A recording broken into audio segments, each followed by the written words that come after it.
Hey there, before we get started on this episode, I just want to make this little note because we recorded this before we got the sad news that Christopher Tolkien passed away on January 16th, 2020.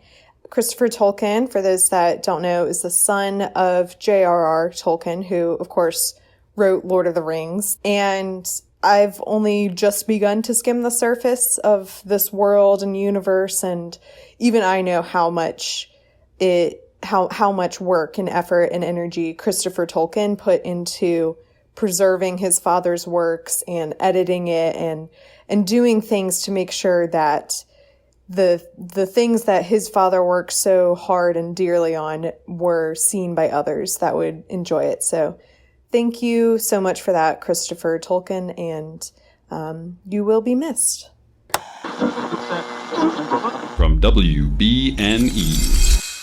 Hello, and welcome to episode 29, all about the voice of Saruman, chapter 10, book 3 of the Two Towers, being the 29th part of That's What I'm Tolkien About.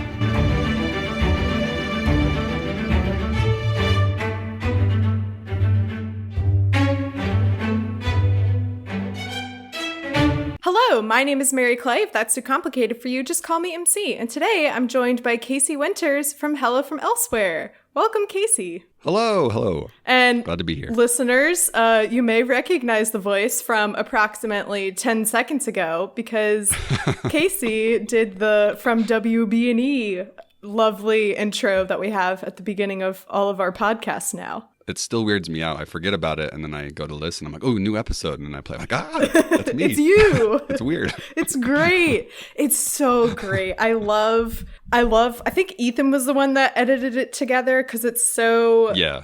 I love that it fits in with the WB&E radio call letters, and it feels like a radio station. It's great. It's great. Yeah.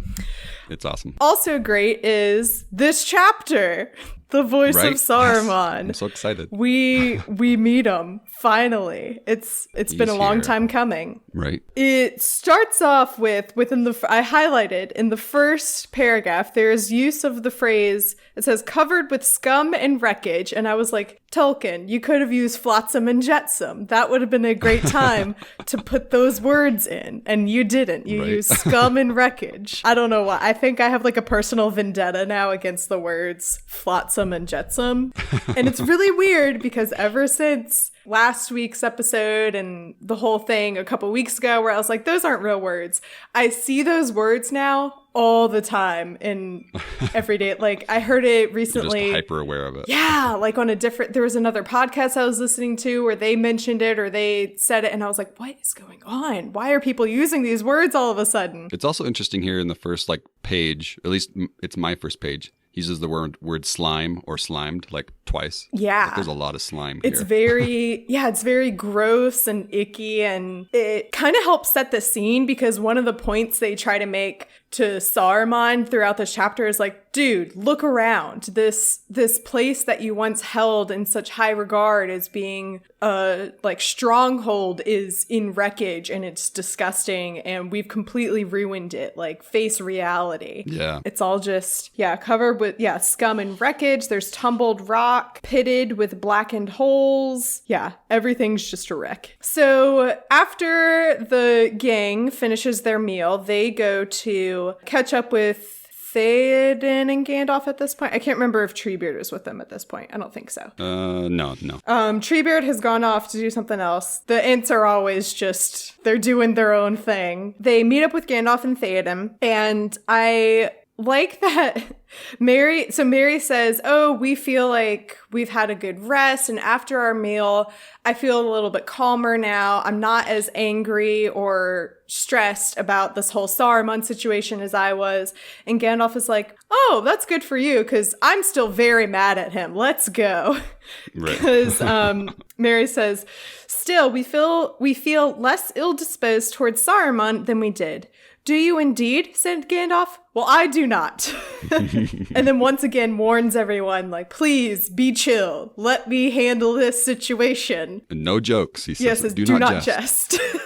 And we've seen this happen before when they arrive at Edoras. That's the first thing that he tells Aragorn, Legolas, and Gimli is let's let's do this calmly. And then almost immediately, the first chance they get, they mess it up. So I was like, oh, this is going to go well. But they're pretty well behaved, I think. They just kind of sit there and let Gandalf take over. Right, yeah. The whole situation. They've learned their lesson. Exactly. He warns them that Saruman is... I think he says the phrase, a wild beast cornered is not safe to approach. And Saruman has powers you do not guess. Beware of his voice. Beware of his voice. He says all these things that's like, Saruman's still evil. Like, he's definitely, like, just because he's in this tower doesn't mean we're safe, blah, blah, blah. And then he's like, okay, who wants to come with me? I'm like, why are they going to talk to him? And why are they going to do this as a group if he's so dangerous? Like, if he's so dangerous, you wouldn't go. Right. And then Theoden's like, I'm old and I'm not really scared to die, so I guess I'll go with you. I know. So I posted the meme for, I think it was Road to Isengard. So I did like, no one, absolutely no one. Theoden, it's not easy being old. And I kind of did that as a joke, like exaggerating it, because I was like, he doesn't actually play the old card a lot. But he keeps doing it. He really does. He really does. Like, I was kind of joking at first, but now I'm like, that actually is Theoden.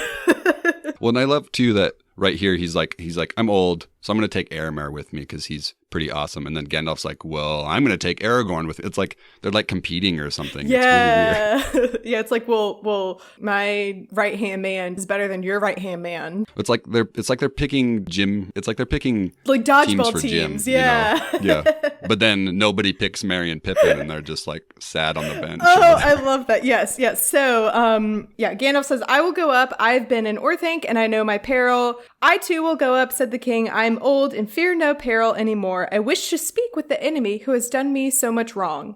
And basically everyone's like, yeah, I'll come. And Gandalf, I think, tells, oh no, who else? Never mind. I thought Gandalf told Merry and Pippin not to stay, but yeah, they don't get picked. They don't get picked to play dodgeball. And it says, Merry and Pippin sat on the bottom step, feeling both unimportant and unsafe. Like, what a Merry and Pippin line. Such a... Right. I'm just imagining like a high school retelling of Lord of the Rings, like in a, set in a high school. They're going up against like some scary other dodgeball team and they're picking their teams, and poor Merry and Pippin just didn't get picked at all and they had to stay behind. They definitely would have been the kids on the field trip. The teacher's like, okay, does everyone have their buddy? Or are all of the, buddy groups here? Oh, we're all good? Okay. And then the bus pulls away and it cuts to like Merry and Pippin still wandering the museum. Like, where did our class go? They left us. Oh, geez. They were at the vending machines probably. Yeah. They're probably at the vending machines trying to like bang on the glass and get food down for free without having to pay for anything. Then they arrive and Gandalf kind of just like knocks on the door and is like, Saruman, come out wherever you are. We get our first real life look. I say real life, it's a book, but this is our first encounter with Saruman. We have not actually seen him for ourselves. We've heard of him and we've heard Gandalf tell his encounters with him, but we haven't actually experienced him firsthand. So I felt very momentous of like, it's him, the man, the myth, the legend. Right. Well, and even right before that, Grima is the one that talks first. And he's like, who is it? And it's interesting that they're just, both Grima and Saruman are introduced here like as voices versus as people first, Yeah. And then also, I like this line where Theoden, he says, I know that voice, and I curse the day when I first listened to it. Mm-hmm. Calling back to when Wormtongue was sort of whispering the evils in his ear, which is what makes Saruman interesting, I think, because it's not like ever explicitly explained that whether Saruman sort of gave some power to Wormtongue to therefore, whisper in Theoden's ear, or if Grima just has some of that power a little bit as well. Mm-hmm. I'm not entirely sure, but either way, it's really cool that, Theoden's been poisoned by this voice in the past, and here he is to sort of confront it. Yeah. Yeah, this chapter is real. I mean, it's called The Voice of Saruman, but this idea of voices is throughout this chapter. It's really focused on. Yeah, Wormtongue goes and fetches Saruman, since he's still his, like, sniveling little servant. And Suddenly, another voice broke, low and melodious. Its very sound an enchantment. Those who listened unwarily to that voice could seldom report the words that they heard, and if they did, they wondered, for little power remained in them. Mostly, they remembered only that it was a delight to hear the voice speaking.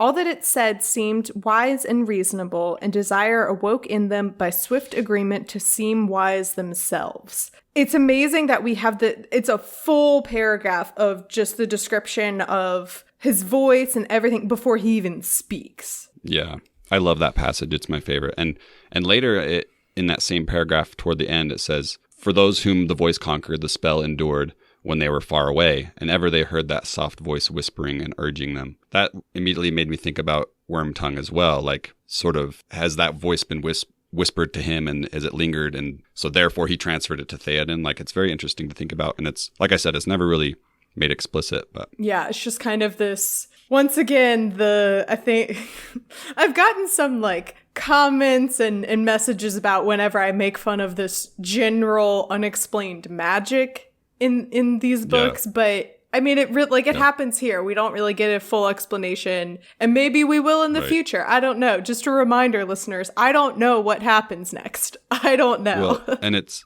funny because we were actually talking about this in your on the Discord server in the spoilers area, because someone had asked, like, is this like spoilery? Should we tell Mary Clay this? And I was like, I don't think that's spoilery. So I'm going to take the opportunity to. Okay. Yes, listeners. By the way, you can join our Discord by going to patreon.com/TolkienAboutPod and join it for $3 a month. But anyway, Casey is my pointed spoiler filter, and whenever I'm like, oh, I really want to search this, or I want to look up that or whatever, I try and @ Casey in our Discord and say, is it safe for me to look this up, or can you look this up instead?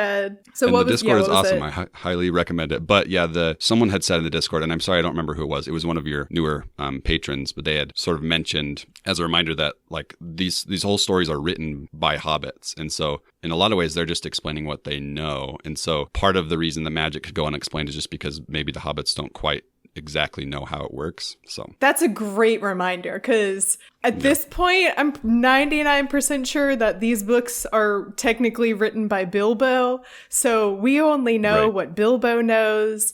And exactly, yeah, it kind of helps in some instances where if it was some all-knowing person who was writing the book, the books would probably be twice the size. Right. And it's an interesting writing device for Tolkien to have used, of having someone with technically limited knowledge, write the books, despite the areas where it does go into that does kind of like go into some plot hole areas where I'm like, okay, but how could Bilbo have possibly known, like, in detail how the mountains looked in, or, the history of that or something? I don't know. But, he's either filling in gaps of his own imagination, or he's, asking other people like a journalist, and it could be a bit of both. But yeah, that's a great thing to remind me about.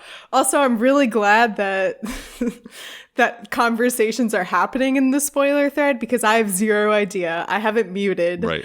And it is taking every ounce of self-restraint for me to not click on the spoiler thread. Like, I might have to like message Eni or Pixel and say, like, can you like remove permissions for me to access the spoiler thread so I can't even look at it at all? Do you have it muted at least? Yeah, I do have it muted, so I don't get any notifications, but I can still click on it if I want to. And I'm afraid that one day I'm going to lose all self-restraint and I'm just going to go in and look at it anyway, because that's the kind of person I am. I like to tell the story a lot that the first piece of Harry Potter part of the books that I read was the epilogue, because I hadn't read the books at all when the final one came out, but I wanted to know if Harry lived because I had seen the movies. Yeah. So I picked up the book and read the epilogue. And I was like, hilarious. He marries Jenny? That's weird. Anyway, what were we talking? We were talking about his voice. But yeah, it has a very immense power. And sometimes it's the power and the magic that you don't fully understand that can give it more power. And it also makes it more scary to encounter because you don't know what you're doing. You don't know how to conquer it or how to, defeat it or something. Right. Plus, like I mentioned before, how they like personify it, because in the very next paragraph it says, "It said now." They're not saying Saruman said this. They're saying the voice said this. They're giving it some personhood, which also I think makes it scarier and more powerful. And then it's funny that he pulls a Theoden here and talks about how old he is and like, leave me alone. I'm just an old man. I was thinking about, on Up when Russell, the little Boy Scout, what's his name? Russell comes to the door and Carl's like, "I'm elderly and infirm," like trying to get him to leave. And I just think that's Saruman. And then everyone else is just a bunch of little eager Boy Scouts. Boy Scouts, yeah. Yeah, now I have in my head the image of when the house has floated away. Yeah, the house has floated away and Russell is on the porch and he knocks on it and it just cuts to him, open it, and he goes, "Please let me in." No. I feel like that's kind of them right now. But yeah, I like how Saruman's like, he acts like, "Oh, what a surprise that these people are here. I have no idea why you could, what could have possibly brought you here to disturb me at this time?" And then we get our first physical description. Yeah, again, interesting that we get this full description of his voice before we even see him. His face was long with a high forehead. He had deep, darkling eyes, which, by the way, is darkling a word even? It is now. Yeah, I think it is, but probably another archaic kind of word. Darkling. I was like, is that like a combination of like dark and sparkling, if possible? I don't know. Kind of reminds me how whenever J.K. Rowling describes Dumbledore, there's always like a twinkle or a sparkle in his eye. So I was like, maybe that's just how all old man wizards are described in books. Right. Hard to fathom, though the look that they now bore was grave and benevolent, and a little weary. His hair and beard were white, but strands of black still showed about his lip and ears. And there's also, throughout this chapter, little instances of the color black popping up, like his staff is black, and it's like, oh, just a reminder, in case you forgot, he's supposed to be a good person, but he's been touched by darkness. Right. Like he's the leader of what they call the White Council, or he was. And so, he's Saruman the White. He's all white. His beard's all white. But then, like it describes it here, he's got a little bit of black showing on his beard. So there's a little bit of that evil coming through. Some more of that dark and light imagery that we've already seen so much before. Yeah. Oh, I also wrote down, it feels like I mean, kind of a joke because obviously it didn't exist. I don't know. I wrote down, is Saruman part veela? Because that's another creature in Harry Potter that has this weird enchantment effect on other people just by speaking to that person or being around them. And now that I think about it. Well, I actually there's a really interesting quote from Tolkien himself. He was talking about Saruman's voice. If I may read it, if that's okay with you. Yes, please. So he says, "Saruman's voice was not hypnotic, but persuasive. Those who listened to him were not in danger of falling into a trance, but of agreeing with his arguments while fully awake. It was always open to one to reject, by free will and reason, both his voice while speaking and its after impressions. Saruman corrupted the reasoning power." Which is very interesting because it does feel more hypnotic in the chapter, but the fact that it's not makes it almost more scary. Like they're fully awake, they're fully aware of what they're doing, and that's kind of terrifying. Yeah, I don't know. It's like he's put some kind of enchantment on them, but they still have their own thoughts and everything. So technically, like, his defense could be after the fact, like, "Oh, well, I didn't make you do that. You did that yourself. I just guided you to do that, or I just said something that made you want to do that, or made you realize your true thoughts or something." I don't know. Right. And so it's like if you're already weak of mind or weak of will, then you're probably more susceptible to being overcome by it, I think. Yeah. By the way, listeners, I was also doing a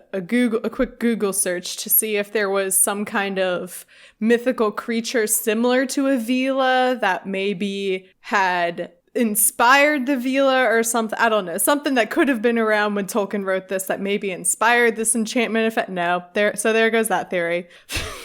I'm not good at theories. Right. Well, and there are like the sirens or mermaids. Yeah. And there's a lot of different, there we go. Different, that's better. Like various cultures that have, different names for the same type of thing of sort of enchanting people or Yeah. making them do Yeah, things you're against their right. will, Yeah. or coming into the water. Kind of Yeah, thing. you're right. That sirens is the one that's been around. That this idea, this mythical idea, I guess, has always been around, or has been around for a while, about there being, people who use their voices for evil or to draw people in, or make them do bad things or whatever. So that has been around. So I wonder if that kind of influenced part of this too. Right. And unfortunately in the myth, like, it was often a feminine or female character, which is, yeah, it has its other connotations. Yeah. And luckily Tolkien's gone a different direction with it here, but yeah. Oh, so he then just talks to, or let me, Theoden. No, wait.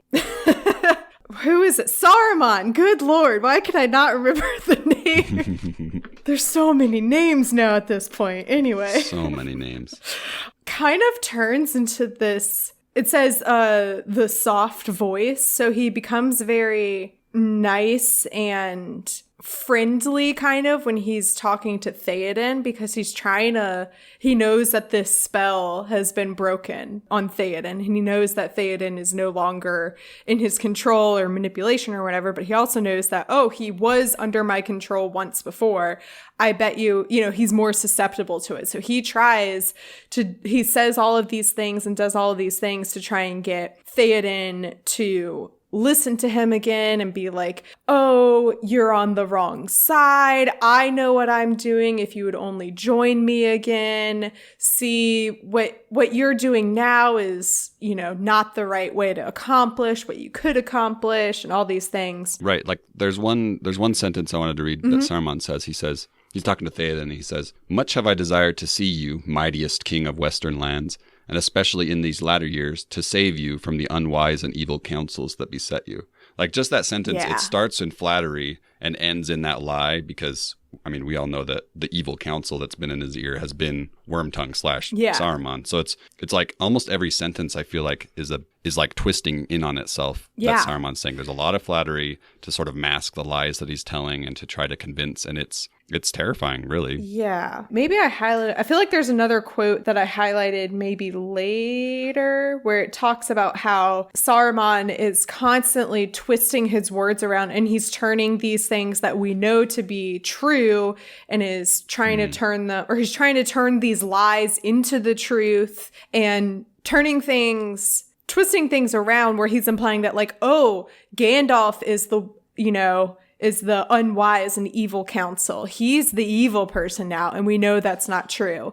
And it's hard to read this, like, as the person who's not physically there. The whole time I was like, do something. It's like, stop just standing around and listening to him. Right. Like, stop, like, do something to make him stop talking. This is also just several pages of Saruman talking to them. And there were just a lot of points where I'm like, Gandalf has some spell that he could do, I don't know, like shoot up at him and tie him up, or put I don't know, they didn't have duct tape then, but put a piece of duct tape over his mouth, or, something. I was like, there's got to be something that they can do to make it so incapacitate him in some way to make him stop talking. Because as the reader and the person watching it, you're like, you're so dumb. Stop standing around, do something. Yeah, Gandalf's very interesting in this, because he starts the chapter, he says, beware of his voice. Mm-hmm. It's very ominous, and clearly Gandalf knows that his voice is where Saruman's power resides, and yet he does, like you said, he lets him keep talking. I think the way I read it is just that Gandalf wants to give him a chance to turn back, and of course, we'll get to that probably. But Gandalf is he's too pure, too good for this world, as the kids used to say a couple years ago, that I think is no longer a thing anymore. But in this chapter, he kind of is, because he is giving Saruman so much more belief and benefit of the doubt than he deserves. There's a line at the end of the chapter that goes into that, so we can talk about that more when we get there. And throughout all of this conversation, Saruman's voice, every now and then, he'll like change his demeanor, where he'll go from being really like nice and like, hey, come on, man, I'm your friend. And then he'll switch and like lose all of his patience, and his voice will turn and become mean and, you know, angry, and they can see the anger in his face, and then he'll kind of gain control of himself again, and he'll switch back to being nice again. It says, rough and proud now seemed all his dealings with Theoden, and over their hearts crept a oh, that's right. This is everyone who's standing around kind of being affected by this.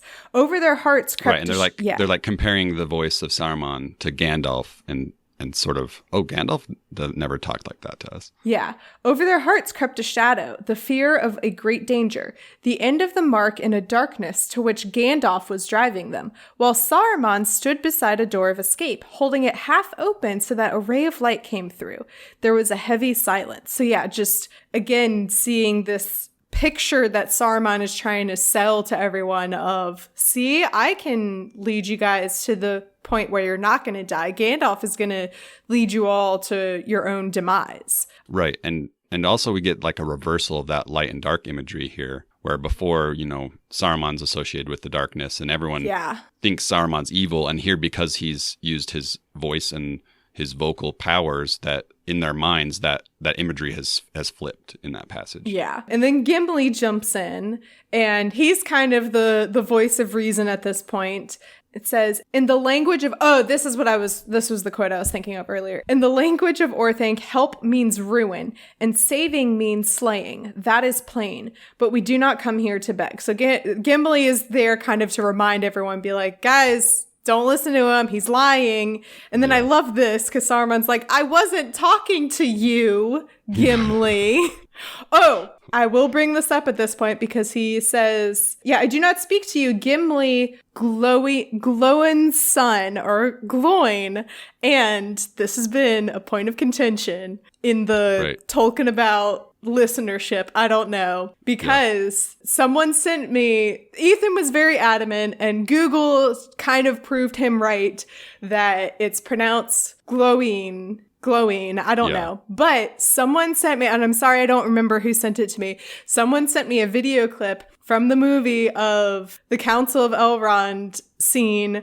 I think it must have been, what's his name? The elf, Elrond? Elrond. I'm so dumb. The Council of Elrond, and I couldn't remember Elrond's name. I literally said Council of Elrond. Gosh. Oh, that was dumb. Anyway, someone sent me a clip and said, like, go to 1 minute and 27 seconds. And it says Gloin. So I think it's up for interpretation, however you want to say it. It's just not glowing, I think. Glowing. Right. The interesting thing is, because I always thought it was glowing as well because of the movie. And I think they had Tolkien linguists on set and stuff. And I think part of it is that's why I think I can be confident with the movie pronunciation. But the problem is, I have like a Tolkien dictionary, and it talks about how a lot of words, OI, are spelled like, or are pronounced oi, like boy and toy. But they also don't have accents on any of those letters. And also, some people, I've looked it up online because I was curious, and a lot of people are saying, no, it is like glowing. The reason I would suggest it's probably glowing and not glowing is that Gloin's dad, so Gimli's grandpa, his name is Groin. So I'm pretty sure it's not groin. I'm pretty sure it's probably growing. Unless Tolkien, he liked to play with words, unless he was making a really weird joke. Yeah. I don't know. Okay. All right, man. Not to throw a wrench into everything. It is. I joke a lot about like, man, I'm really glad Tolkien isn't around these days to have a Twitter. But it would be nice to tweet at him and be like, how do you pronounce glowing? How do you do it? So point being is that I think either pronunciation could be accepted because the movie pronounced it glowing and they had all of those Tolkien experts there and blah, blah, blah. Maybe they'll mention it at some point in the Amazon series, and they also have maybe all growing is the main character. Yeah, you never know. We'll just have to wait and see. Also, if anyone out there listening has anything to do with the Amazon Prime series, I'm sure I definitely have all of the executive producers of that show listening right now. I'm sure they're big fans of Tolkien about. Can you let me know a date, even a rough estimate of a year when that series is coming out, because it would be so ideal if I finished the books, I watched the movies, and then I do The Hobbit, and then I do the Hobbit movies, and then whatever extra pieces.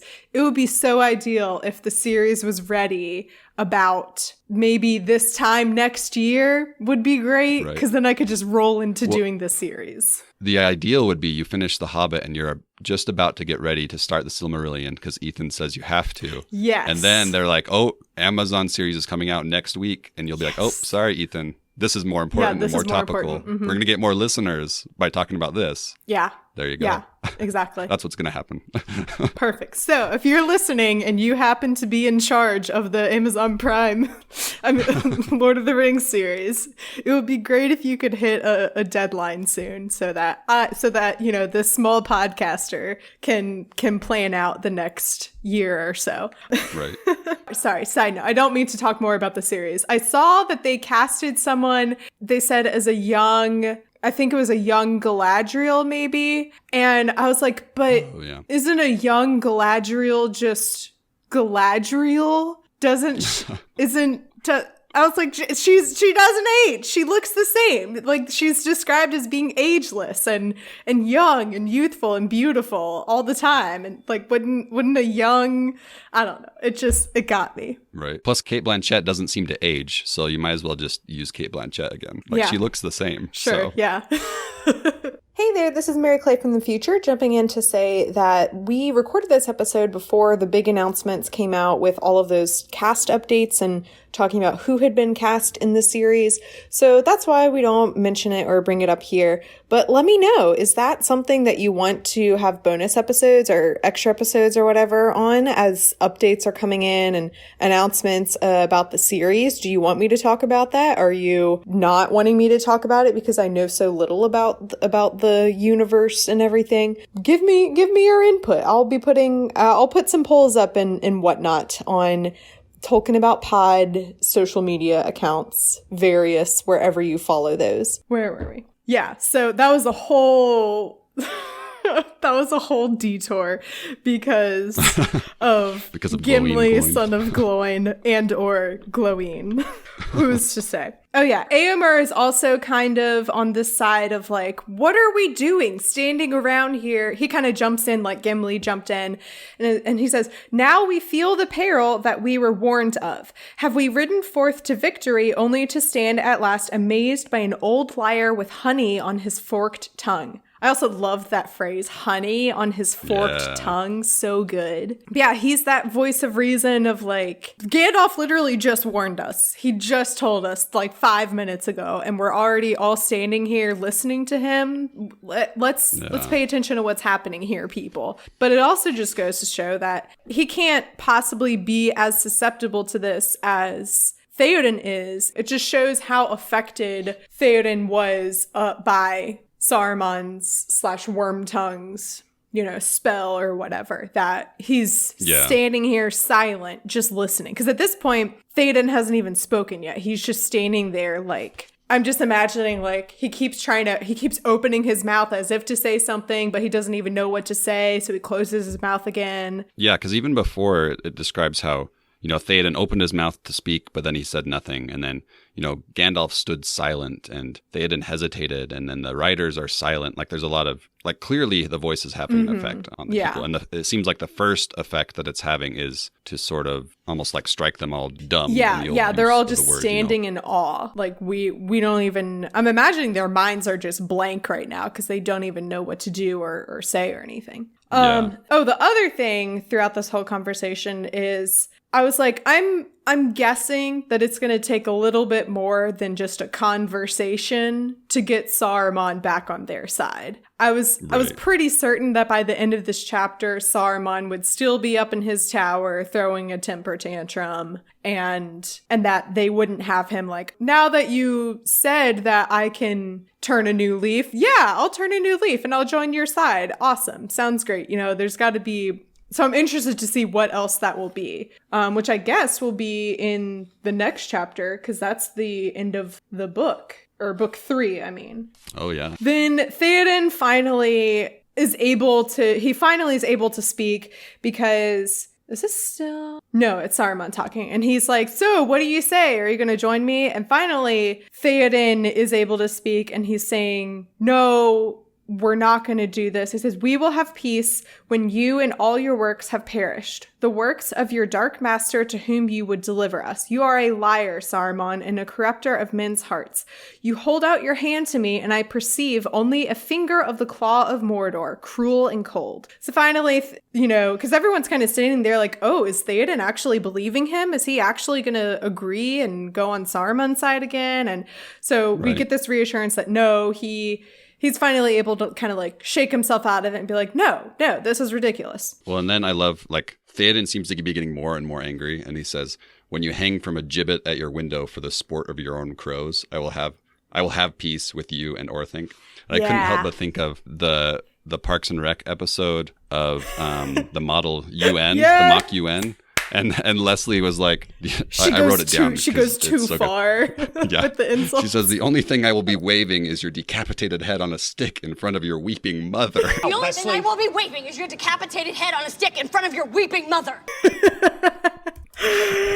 Oh, it's like exactly so like this. Good. So good. Anyway, so Saruman's getting really angry. Yeah, gibbets and crows, he hissed, and they shuddered at the hideous change. Also, dotard? What is dotard? I meant to look that up. That's just like a servant, so someone who dotes, basically. Okay. Man, Tolkien really, I know he didn't have like Google or like, right-click thesaurus.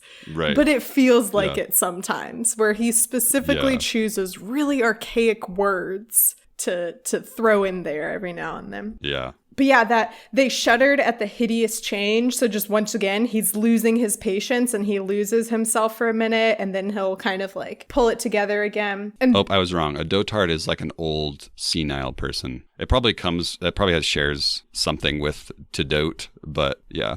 So even meaner than that. Yeah. So it makes sense because then he transitions into talking about Gandalf. And while, yes, Saruman is the evil person in this situation, some of the things he says about Gandalf are not wrong exactly, or maybe they were not. It's like a lot of those are very true, especially about Gandalf the Grey. They might not be as true now that he's Gandalf the White, but he says, you are proud and do not love advice, having indeed a store of your own wisdom. That I was like, I mean, it's not 100% right, because Gandalf does seek out the help of other people and enlists other people. But it's not wrong either that he has a store of his own wisdom, just always throwing out advice, whether or not, wise sayings or whatever, whether or not people want it. Yeah. Well, and that's another way that Saruman's so scary, is because not everything he says is wrong. Mm-hmm.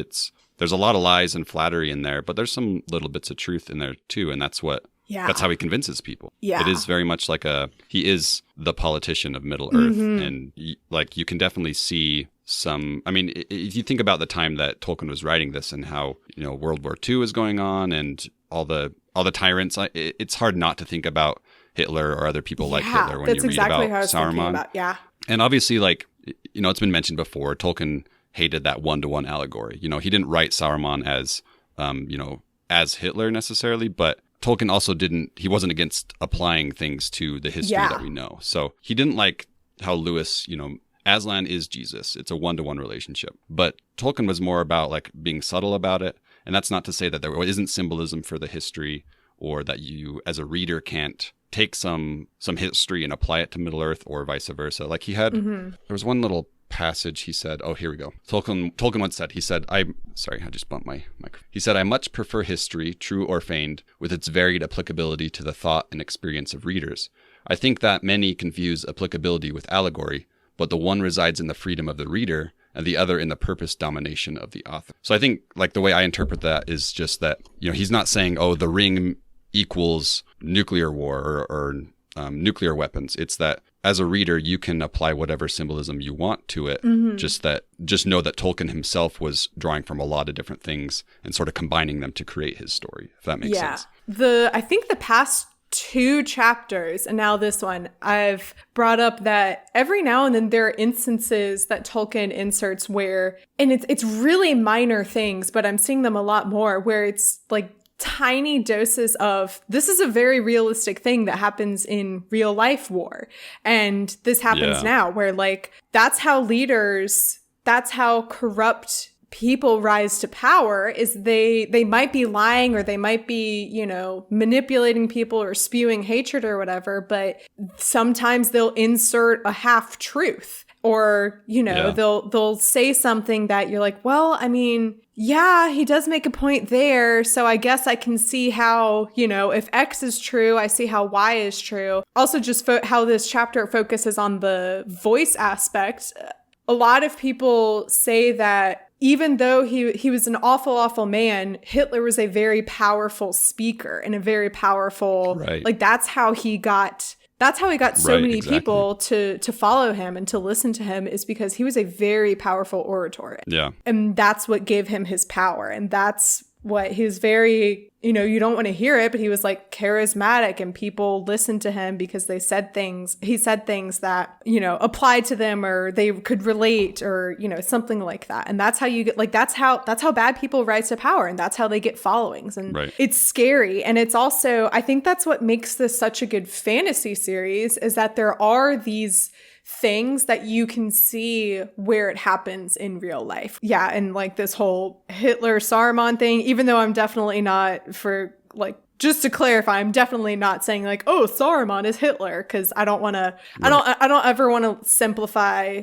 something so horrible down to something like that. Right. Especially because I think that the way that the story is going, I think that Saruman is going to flip and come over to the good side. But anyway, that got into a really intense discussion, but it's good. Well, that's okay. Man. And I think it's really hard to read this chapter and not think about that, to not think about the context in which it was written, and also to apply it to, you know, history that's happening now. And it's really hard to not read about Saruman and think about, what people do I know that have these really awesome voices that seem to convince a lot of people, but they're kind of sort of lying a lot and giving a lot of flattery? Like, it's hard not to read this chapter and, you know, not think about that. Yeah, exactly. Turns to talking about all the people who are there watching. It says, but they were shut out, listening at a door to words not meant for them, ill-mannered children or stupid servants, overhearing the elusive discourse of their elders and wondering how it would affect their lot. And this is ultimately Gandalf has a line later on that kind of describes this effect, but ultimately this is Saruman's kind of hubris, that he like, his hubris is also like arrogance and stuff, but it's that he is not able to speak directly to one person to try and get them on their side without the other people on the outside watching and being affected by it in a different way, and feeling like, oh, this makes me feel awful watching this. And it changes how they view Saruman, and that's his undoing. Yeah, Gandalf basically tells him off and is like, well, even before that, like, you know, back to when Theoden was, you know, the power was broken a little bit, and Theoden starts yelling at Saruman. And he ends what he's saying. He says, I fear your voice has lost its charm. Yeah, and that's it. I wanted to go back to that because I think it's interesting in the context of what we were talking about with these powerful people with powerful voices. And yeah, Theoden's a king, but compared to a wizard, he's just a man. And so I think there's real value and power in that theme of the people. You know, we the people have a voice too, and our voice can match the voice of these people in power, these evil, corrupt people. I think that's really awesome and important to note. And then even just applying it to the story itself, this is Theoden's moment of, you know, he says, I fear your voice has lost its charm, but he's not just speaking about lost its charm for everyone, but for him specifically. Like, this is his, you know what, I win moment. I've won this. I've beat you. And obviously Saruman doesn't go away right away. Like, Theoden has some doubts in a few paragraphs later. But at least the cracks are starting to show. And I love that moment. Yeah, it's kind of like, I mean, but not really. I all of a sudden it just popped into my head how the way that you defeat a boggart is by laughing at it, because when you laugh, you take away the power from it to make you afraid. And when you take away someone else's ability to like have power over you or make you afraid, that's what can defeat it ultimately. When you no longer give someone the permission to have, to hold something over your head or whatever is when they no longer are powerful or can have a power over you. Yeah, I love that. So Saruman is now trying to get Gandalf over on his side and say, like, there's all this power you can have and there's stuff we can do and you're going the wrong direction. And I love that he says, I bore you no ill will. He imprisoned him. Saruman imprisoned Gandalf. Like, that's just like, once again, where you're like, okay, dude, that's a straight up lie. You imprisoned him. Gandalf gets back and says, oh yeah, because Saruman invites it. He's like, come on in, let's talk. And Gandalf says, nay, the guest who has escaped from the roof will think twice before he comes back in by the door. Nay, I do not think I will come up. But listen, Saruman, for the last time. Will you not come down? Isengard proved less strong than your hope and fancy made it. So may other things in which you still have trust. Would it not be well to leave it for a while, to turn to new things perhaps? Think well, Saruman, will you not come down? So this is Gandalf giving him his last chance to make his own decision to come down and start over and join them in the fight against evil. Once he's just like, look around, there's absolutely nothing here for you. The power and everything and glory that you thought you were going to have is not going to happen, bro. There are two ways that this is going to end, and one of them is with you being completely destroyed and dead, and you're not going to have any power at all. And the other way is with us. A shadow passed over Saruman's face. Then it went deathly white. Before he could conceal it, they saw through the mask the anguish of a mind in doubt, loathing to stay and dreading to leave its refuge. And I loved that. Loathing to stay and dreading to leave its refuge. So I think that's kind of the moment that they can see where Saruman is realizing, I'm not going to have this power. My plan isn't going to happen. But at the same time, he's also, at this point, he's too proud to admit, yeah, I'll come with you. So I love that. Loathing to stay and dreading to leave. So he's just stuck. And that's also very literal because he stays in his tower. And he can't go anywhere. So Saruman turns around he's like, I'm done with this conversation. I'm leaving. And then this is when the second half of the chapter it could be named like the voices of Saruman and Gandalf or something. Because now it transitions into Gandalf's voice has all of the power. Come back, Saruman, said Gandalf in a commanding voice. To the amazement of the others, Saruman turned again, and as if dragged against his will, he came slowly back to the iron rail, leaning on it, breathing hard. So he has been, some kind of whatever power that Gandalf has takes over Saruman and brings him back to listen to them. Oh, I love that. And then Gandalf says, he raised his hand and spoke clearly in a clear, cold voice. Saruman, your staff is broken. There was a crack, and the staff split asunder in Saruman's hand. The head of it fell down at Gandalf's feet. Go, said Gandalf. With the cry, Saruman fell back and crawled away. I love that. Like, just him saying, your staff is broken is what breaks it. It is that, symbolically, this chapter starts, Saruman has the power, and then Gandalf sort of takes the power with the voice. But it is a literal thing. You think about Gandalf, he was Gandalf the Grey. As Gandalf the Grey, he could not have done this. This is a Gandalf the White power that he has now, because Saruman was Saruman the White, and he had that power of the voice. But he's not Saruman the White anymore. He's been stripped of that title. Goes by Saruman of the many colors or whatever. And Gandalf even says, you have no color now, and I cast you from the order and from the council. Tolkien has even said, like, this is one of those moments that Gandalf came back for. The reason that he was sent back as Gandalf the White was to strip Saruman of his power, which is pretty awesome. And he kind of officially denounces him. Yeah. Mm-hmm. It's good. And then this is what I was kind of confused about. So something is thrown from the window, and it's some they describe it as like a crystal glass orb or something. Yeah. and it's thrown from the window. The rail rang and snapped. The stair cracked and splintered in glittering sparks, but the ball was unharmed. Oh yeah, a globe of crystal, dark but glowing with a heart of fire. And then Pippin runs away and picks it up because it lands far away. And so he goes to run and pick it up. Because it's Pippin. But that was kind of confusing because I was like, what's this random thing that is also being accompanied by lightning? And I was very confused because I was like, is that Saruman striking them with lightning? But he just lost his staff, and I don't know. I was kind of confused about that. So the sparks, I think, are just from this crystal ball, this black orb. I won't say what it's called yet.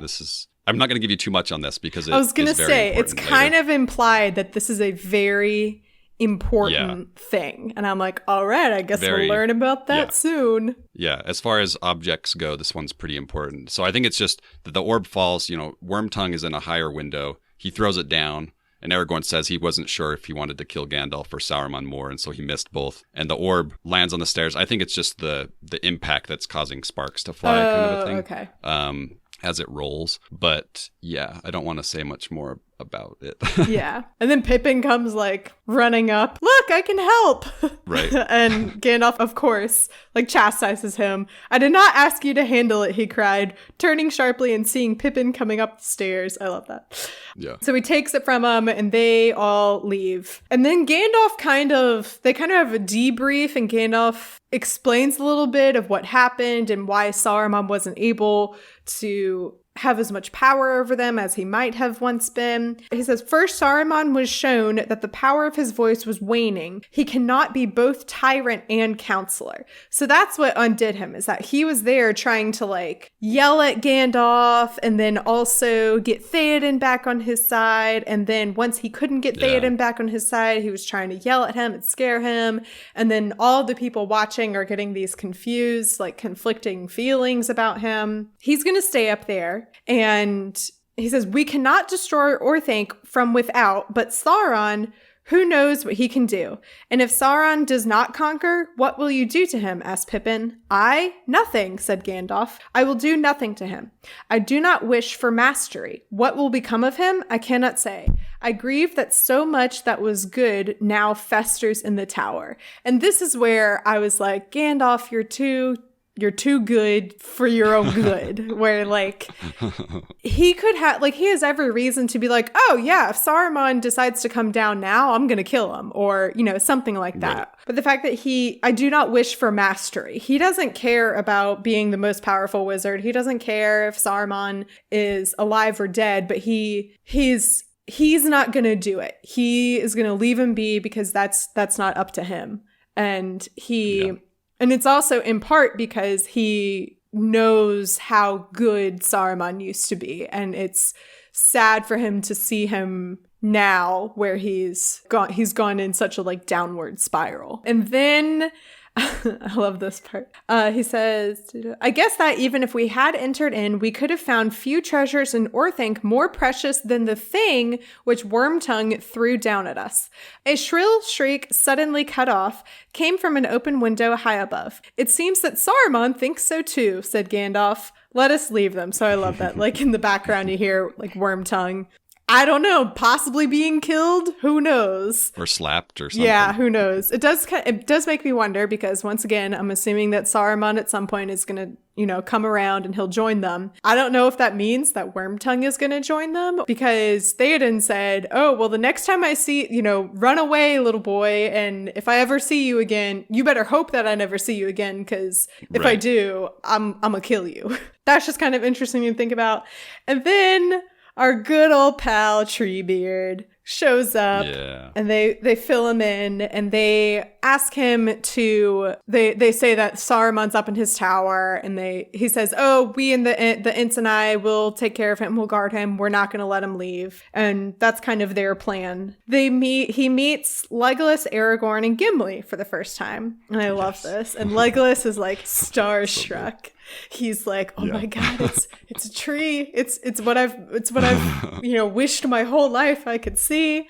And he says, I've made a bargain with a friend, and we're going to come visit Fangorn if we both live to see the day after all of this. And we're going to go see Fangorn because I want to see it. It's beautiful. That's where you're from. And Treebeard says, oh, you and any elf is welcome. And then he says, oh, it's not an elf, it's Gimli. And I love this because Gimli also, so he bends over to bow and his axe falls out, which is like the worst timing ever. And I love this. A dwarf and an axe bearer. I have goodwill to elves, but you ask much. This is a strange friendship. I love that. This is a strange friendship. And Legolas, strange it may seem, said Legolas, but while Gimli lives, I shall not come to Fangorn alone. His axe is not for trees, but for orc necks. O Fangorn, master of Fangorn's wood. 42 he hewed in the battle. So I just love all of that. That Legolas is like, no, it's my buddy. Like, I'm not going to go there without him. He's a good guy. And also, by the way, he killed 42 orcs. Isn't that awesome? Because they're still keeping score, I guess. I love that it's like they're in the midst of this great danger and war and all this stuff, but Legolas is planning like forest picnics with his buddy. Like after this is over, we're gonna have a picnic in Fangorn. That's the plan. Yeah. And I also love that he's so adamant about the fact that he can't even like picture going to Fangorn without Gimli there. He's like, it's so either cute. Me and Gimli or no Fangorn at all. So good. And then Gandalf is saying that they're gonna have to leave. And he says, I will have to take your gatekeepers from you, which are Merry and Pippin. And I'm just laughing. It says, but you will manage well enough without them. Maybe I shall, said Treebeard, but I shall miss them. We have become friends in so short a while that I think I must be getting hasty, growing backwards towards youth, perhaps. I love that. That's so cute. And then he sings the little verse of his song that he has now officially included hobbits in. So nice. What a fun friendship. I love it. And then so much happy stuff happening. And then Treebeard is like, he's talking to Merry and Pippin. I'm glad we've met, blah, blah, blah. Be safe. And Merry and Pippin are like, we'll take care of ourselves. Bye. And they just kind of run off. And Treebeard is standing there like, wow, those hobbits sure are hasty. Yep. He's kind of just standing there. Treebeard looked at them and was silent for a while, shaking his head thoughtfully. I love that because he's like, oh, these hasty hobbits. Can't live with them, can't live without them. Then they also say that Gandalf thinks that there are tunnels underneath Orthanc that Saruman could possibly leave through, so he instructs Treebeard and the Ents to flood it again, so the only way out is through his tower. And Gandalf says, but there it is, Saruman remains to nurse his hatred and weave again such webs as he can. I love that. He's nursing his hatred. He's just going to be up there sulking and stewing until he's finally able to either come to his senses or fix together whatever plan he can at this point. And Treebeard reassures him that the Ents are here and he's not going anywhere because we live forever, so we will probably outlive him here. And he's not going anywhere. And that's the end of the chapter. And I really hope it's not like, I really hope that wasn't our Treebeard send-off. I hope that wasn't goodbye.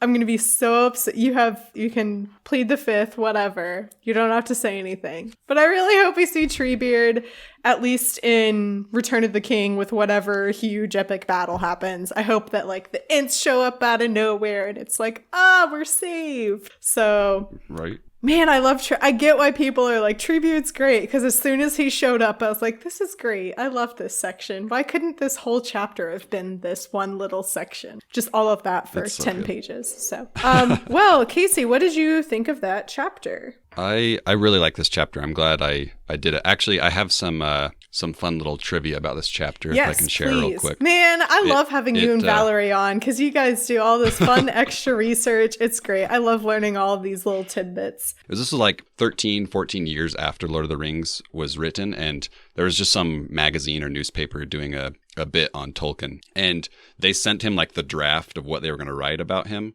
and like how they worded his interview and whatnot, because he has a lot of thoughts. And so he was like writing back about basically like critiquing the draft as Tolkien would do. And so this first little part is what they had written, and it's quoting, it says, of C.S. Lewis's comments on Lord of the Rings. And Tolkien had said, when he would say, you can do better than that, better, Tolkien, please, I would try. I'd sit down and write the section over and over. That happened with the scene I think is the best in the book, the confrontation between Gandalf and his rival wizard Saruman in the ravaged city of Isengard. And so that was like a quote that he had said, and then this is what he wrote back about that little part of the draft. I do not think the Saruman passage is the best in the book, even though he had just said that. He said it, yeah. It says, it is much better than the first draft, that is all. I mentioned the passage because it is in fact one of the very few places where in the event I found Lewis's detailed criticisms useful and just. Which is like... That's like a backhanded compliment. Right. And it's like, he asks for Lewis's like help on all this stuff. And this is the one place where he thought it was just so great. But then he goes on, he says, I cut out some passages of lighthearted Hobbit conversation, which he found tiresome, thinking that if he did, most other readers, if any, would feel the same. I do not think the event has proved him right. To tell the truth, he never really liked hobbits very much, least of all Merry and Pippin. But a great deal of readers do, and would like more than they have got. It is of interest, the passages that now move me most, written so long ago that I read them now as if they had been written by someone else, are the end of the chapter, Lothlorien, and I'm not going to read the other part because it could be spoilery. But I'm just going to leave you in the dark there. Oh, I love that. But I just love that. Because this is an audio only experience, when Casey said the part about Tolkien listened to his note where he originally had a lighthearted Hobbit passage or whatever, and then he took it out because Lewis told him to. I did full on like Home Alone face. Yeah. hands on my cheeks. Like, what? No, that would have been great to have more lighthearted Hobbit stuff. So we're missing some Merry and Pippin stuff that must have some sort of antics or something that went on there. I bet you it was while they were waiting, while everyone was up at the tower, probably. And then they're just kind of like sitting there like, okay, I guess we'll sit here alone. I did kind of expect that it would flash back to Merry and Pippin doing something. That would have been fun. But right. Yeah. Yeah, that was great. I love that whole interaction of, first of all, I love that Lewis's note was like, you can do better. You can do better. I know that you have it in you. You're a good writer, and this could be a whole lot better. Like, it's good, but you can make this really, really good. And I love that Lewis could see that in Tolkien and that he wanted that for Tolkien. And then I also just love that, like, the backhanded compliment he gave, that like, this was the first time where I really actually took his advice to heart. And it was actually really good. Implying that, like, the other times where he's given advice, it's been like, no, that's really bad. I'm not going to do that. That's dumb. So, man. Also just reminds me, I saw something recently. I think Becca sent it to me in Discord. So yesterday, it was like all over Lord of the Rings Twitter that like, 20 years ago today, Ian McKellen arrived in New Zealand for filming of Lord of the Rings. Yeah, I saw that. And I didn't click on the link, so I don't know if it was like actually real or not, but Ian McKellen shared something that was like, when I was filming Lord of the Rings, I kept a journal. And then he said, like, nowadays called a blog. So here it is. And he shared his journal that he had during Lord of the Rings. And I really want to read it, but I also feel like I need to be a good podcast host and wait until I see the movies at least. So just kind of on a similar note of like, notes and letters and stuff by the people directly involved with it. Yes, I have seen that Ian McKellen has shared his notes from the movie filming time, and I'm very excited to read that in, I don't know, maybe a year from now. Who knows? But, well, all that being said, Casey, what would you like to share with our audience? Sure. So, as has been said, I am the co-host of Hello from Elsewhere with my co-host Valerie, who was on last episode, and we sort of explore the themes, and we get some history and trivia in there of pop culture, and we cover all kinds of stuff. Lord of the Rings, but also Star Wars and Harry Potter and anything you can imagine, really. We have a lot of fun. Listeners, go find the most recent episode of Hello from Elsewhere and listen to it, because it's all about, you guys have a heavy discussion of Lord of the Rings names. So That's right up the alley of hopefully a lot of the people who listen to this podcast. Right. There'll be some Harry Potter in there too. So I know there's a lot of Harry Potter fans listening as well. So it's kind of a double dose. Is there a piece of media, whether it's a book, a movie, a TV show, something that you would recommend to people if they already enjoy Lord of the Rings? The one that comes to mind is on Disney Plus. There's a movie from the 80s called Willow. It's very 80s, but it is like high fantasy, definitely inspired by Lord of the Rings. So it's a Lucas film. George Lucas produced it. Ron Howard directed it. It is very similar in story, at least like the first act in Lord of the Rings. Except instead of a ring, it's a baby. But there's little people taking this baby on a grand adventure. It is so funny, but so good. And I love it so much, and I can't recommend it enough. Keep in mind, it's like I said, it's very 80s, but it's good. I love that. It's so good. That's what I'm talking about. As a proud member of WB&E, you can learn more about all of that and all of the wonderful shows on the network, like Hello from Elsewhere, by going to WB&E. I didn't say that right. By going to wbne.org. And you should also listen to Isaac Carlson's podcast on the network called Following Dreams, which you will hear more about now. Hello, fun people! I'm Isaac Carlson, and on Following Dreams, I'm focused on exploring the stories of people who are following their passions and achieving their dreams. After years of creating Disney videos for my YouTube channel, Watso Videos, I wanted to continue my goal of spreading magic by creating a podcast that strives to help inspire you to pursue what you love by hearing how others have done it. By interviewing creative people who have been able to live their lives as artists, animators, YouTubers, and business owners, together we get to hear the stories of wonderful people while also uncovering what it takes to follow your dreams. The cover is by Graphite. You can support him on Instagram at graphite.vmb. You can find the podcast on Twitter and Instagram at TolkienAboutPod. You can find me on Twitter at MCWhatsup and Instagram at MCTurnDownForWhat. There's also a Facebook group. Someone just posted in the Facebook group that on the Nerdfighteria yearly annual survey, they recommended Tolkien About in the section where you can recommend podcasts that you like and what you're. And nice. I was like, you don't understand how much that means to me. That's so nice. That's amazing. Thank you. I don't know. It just made me so happy. But anyway, yeah, join the Facebook group. Everyone there is great. You can also support the podcast by becoming a patron. Go to patreon.com/TolkienAboutPod. Okay, and now that I have pulled up my sponsor of the week, it is Johan Gilhode. I'm so sorry, Johan. I'm so sorry for how I butchered your last name, but thank you dearly for being this episode's sponsor. I appreciate it so much. That's it, right? Yes, that's it. Casey, do you have any parting words for our listeners? Beware of his voice. Ooh, and that's what I'm talking about.